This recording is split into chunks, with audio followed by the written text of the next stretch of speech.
मी आज एवढंच सांगतो की ज्याचा उल्लेख आमच्या दोन्ही सन्माननीय उपमुख्यमंत्र्यांनी केला आहे, आमची सगळ्या प्रकारच्या चर्चेची तयारी आहे।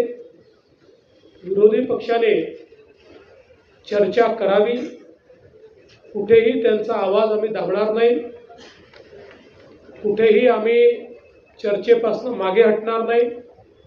फक्त अपेक्षा एवढीच आहे की लोकसभेप्रमाणे चर्चा न करता पळ काढायचा आणि मीडियासमोर केवळ बोलायचं, हे मात्र योग्य आहे असं मला वाटत नाही।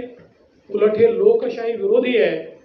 सभागृहात बोलून मीडियात कव्हर झालं तर ती खरी लोकशाही आहे, पण सभागृहात बोलायचंच नाही आणि मीडियासमोर जाऊन बोलायचं, अशा प्रकारची लोकशाही ते जर चालवणार असतील तर त्यांचा लोकशाहीवर विश्वास नाही असंच आपल्याला म्हणावं लागेल।